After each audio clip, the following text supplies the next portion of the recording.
we're going to talk a lot about this Ohio State team. We're going to talk a lot about what we saw and liked and didn't like about their 40-plus point win against Akron.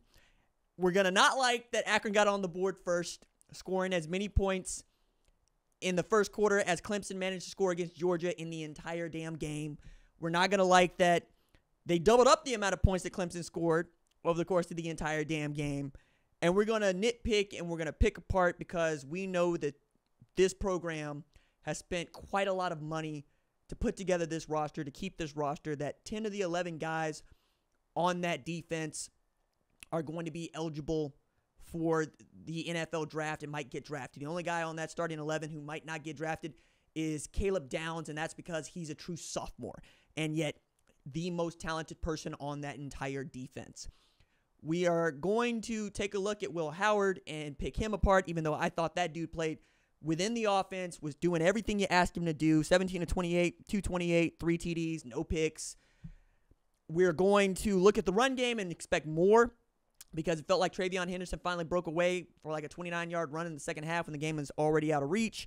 Quinshon Judkins, was not the guy that we thought he would be out the gate, but still pretty good, 13 for 55. The thing that I don't think anybody gets to pick a fight about, the thing that I wish people would recognize from the jump is that a true freshman started at wide receiver at Ohio State in 2024. A true freshman started at Ohio State in 2024 in what is the most loaded wide receiver room in the entire sport. A true freshman started at wide receiver at Ohio State after they have put Jackson Smith-Njigba, Garrett Wilson, Chris Olave, Marvin Harrison Jr. into the NFL. We could talk about Jamison Williams if we wanted to. We could talk about what Carnell Tate meant coming out of IMG. We could talk about what Brandon Ennis is capable of doing. We could talk about how Mylan Graham can take the top off of any defense that you want to throw in front of him. And yet the dude that started as a true freshman at Ohio State wears number 4, and he met the hype. 6 catches, 92 yards, 2 TDs. Ridiculous. Had 145. The first completion that Will Howard threw as a Ohio State quarterback was to Jeremiah Smith on 3rd and 10. And it was a button hook. Dude came back, made a play, 11 yards on a keeper. I don't know what else I'm going to need to keep saying about this except to say, when I talk about Jeremiah Smith, it is with people that are in Columbus in my ear going, we have never seen anything like this. He does something every single practice that goes, wait, no, he didn't. How? And over the top of guys like Denzel Burke, who had an interception today. Guys like Caleb Downs. Guys like Latham Ransom. Guys like Jordan Hancock. Guys like David Igbenison. My goodness. My bad, Davison. I'm going to keep banging this because you got to deal with Jeremiah Smith, JJ to his peoples, for the next 3 damn years. And maybe you will learn to bracket protect. Maybe you'll learn to throw a safety over the top wherever he is. And maybe you'll just identify 4 all over the field. But there is a reason why Ryan Day was buckling at the knees at the signing day on the knowledge that they had finally got that dude to come to Ohio State. In an age where people are paying $20 million for a roster and you got Nick Saban cussing about it on air, you have this guy who might well and truly be one of the great college football players of all time if he lives up to the hype that we think is there for him. It's within reach. It's really, the thing about playing wide receivers is a dependent position, meaning you got to have a quarterback that's almost as good as you are to reach your full potential. This is how Devontae Smith won the Heisman. It was Mac Jones was almost as good as he was, but it was really difficult for us to watch Devontae Smith and think, who else would you have to put at quarterback for that dude not to be great? And I kept going, Jalen Waddle's the best wide receiver on that team. And Jalen Waddle had gotten hurt. And then Jalen Waddle got well enough just in time to play. And you got to see what that man meant to Alabama.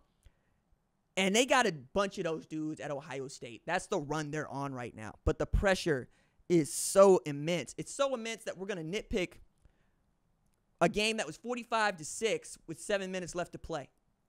Because Akron wasn't any good last year, and they're not supposed to be any good this year. And the measuring stick is not Akron. The measuring stick is Georgia. That's who you're playing against. And you won't actually get to play against them until the playoffs. Penn State looked all right today against a West Virginia team that just couldn't figure out how to take care of the football, let alone get into the end zone. Michigan we'll see about a little bit later on tonight as this segment is getting done before that game ends. Oregon is going to play at Idaho, beat the hell out of them. And we'll see what Oregon is about a little bit later on because they don't play nobody until they get into Big Ten play. But I got to tell you, man, I'm having a lot of fun watching Ohio State play football, just as I'm having a lot of fun watching Georgia play football. Hell, I had a lot of fun watching Oklahoma State play football against South Dakota State today. And while nothing has been competitive so far this season outside of Florida State, Georgia Tech, Virginia Tech, and Vanderbilt, I mean, I'm living for these moments when we finally get to see the good teams play the good teams, even in their conferences, right? Like I am salivating over Tennessee, Oklahoma, because Tennessee looked real good. And Oklahoma got a hole at right tackle that we got to get fixed quick, fast, in a hurry. Otherwise, we might be in a fight for that one. But in as far as what I've seen so far from Jeremiah Smith and JJ, the subject of this segment, I'm going, what else do you need to see from him? You know, like, would you want to see a 300-yard receiving performance? Sure. Who wouldn't? I mean, we saw one of those from Jackson Smith and Jigba. You know what I'm saying? Didn't really ever get to see one of those from Marvin Harrison Jr., but we all knew that was the best wide receiver in the sport last year. Do you need him to be Rome Odunze? Yeah, all right, cool. He'll get there. That's kind of the point, though. Any of those dudes this far ahead as true freshmen? Now, imagine that this is not the ceiling. Imagine this is the floor. And that would be the thing that I lean into. He is only just getting started as a college football player. He's played one damn game. And even in that one damn game, 6 for 92 and 2 TDs to lead all Buckeyes in receiving. He had more receiving yards than Quinshon Judkins had running rush yards, than Travion Henderson had rush yards. Sooner or later, the rest of the world's going to catch up because he plays on television now. Like, he's not an urban legend. He's not a myth. He's not a thing that just gets talked about. He's going to be a thing you get to see with your own 2 eyes. And that is why I love talking about this sport, because when that comes and you get to hear that and you see that moment, everything else fades away and you get to go, oh, we understand. J.J. Smith is him. Only way this gets better is I'm going to remind y'all 2025, Ohio State plays Texas, which means Arch Manning and Texas versus J.J. Smith and Ohio State. I am here for that. My God, it's going to be so much fun. Yeah, it's going to be so much fun.